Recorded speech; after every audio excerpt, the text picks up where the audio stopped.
జై వాసవి, జై జై Vasavi. Print and electronic media వారికి, అదేవిధంగా ఆర్యవైశ్య సోదరులకు నమస్కారం. నా పేరు తల్లం సత్యనారాయణ, ఆర్యవైశ్య చైతన్య పోరాట సమితి రాష్ట్ర అధ్యక్షుడిని. నేను ఒక 2 నెలల క్రితం తిరుపతి వెళ్ళటం జరిగింది. అక్కడ వాసవి సముదాయాల్లో జరిగే అన్యాయాలు, అక్రమాల గురించి ఒక వీడియో చేయటం జరిగింది. అది దేవకి వెంకటేశ్వర గారి గురించి. అది చేసిన కొన్ని రోజుల్లోనే తను జనసేన పార్టీలోకి మారటం జరిగింది. ఇది మారటం పెద్ద ఆయన కొత్త కాదండి. ఒకసారి మీరు చూసినట్టయితే కనుక 2014 నుంచి 2019 దాకా ఏదైతే ప్రభుత్వంలో ఉన్న తెలుగుదేశం పార్టీలో ఉండటం జరిగింది.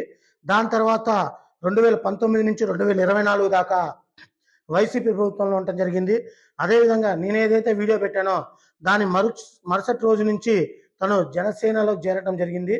ఇటువంటి వ్యక్తిని మనం ప్రోత్సహించడం చాలా తప్పు. ఎందుకంటే వాసవి సముదాయాల్లో ఏ విధంగా అక్రమాలు చేశారో దాని గురించి లెక్కలు అడిగితే చెప్పకపోవడం కూడా జరిగింది. ఎంతో మంది ఆర్యవైశ్యులు కష్టపడ్డారు. కూటమి ప్రభుత్వం రావటానికి పోలీసులు దెబ్బలు తింటమైంది, పోలీస్ కేసులు పెట్టించుకోవటమైంది, ఎన్నో విధాలుగా ఫైనాన్షియల్గా కానీ ఎంతో ఇబ్బంది పడ్డారు.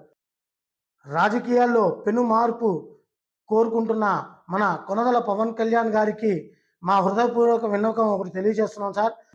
ఎవరైతే మీ కూటమి ప్రభుత్వానికి కష్టపడ్డారో వారిని గుర్తించండి. ఇటువంటి వ్యక్తుల్ని గుర్తించి వీరు చేసిన తప్పుల్ని కప్పుపుచ్చుకోవడానికి ఈ యొక్క అధికార పార్టీలోకి రావడం జరుగుతుంది. అంతకుమించి ఆర్యవైశ్యులకి ఎటువంటి మేలు వీరు చేయరు. కొనదల పవన్ కళ్యాణ్ గారికి మేము ఒక విజ్ఞప్తి, ఏదైతే మీరు ఈ యొక్క వ్యక్తికి శ్రీశైలం ట్రస్ట్ బోర్డు మెంబర్గా పదవి ఇవ్వడం జరిగింది, అది చూసి ఆర్యవైశ్య సోదరులందరూ చాలా బాధపడ్డారు. మరి ఇటువంటి వ్యక్తికి ఏ అధికారంలో ఉంటే ఆ అధికారంలో చేరే వ్యక్తికే ఈ యొక్క పదవులన్నీ ఇస్తుంటే నిజంగా కష్టపడ్డ ఆర్యవైశ్య సోదరులందరూ చాలా ఇబ్బంది పడుతూ ఉన్నారు.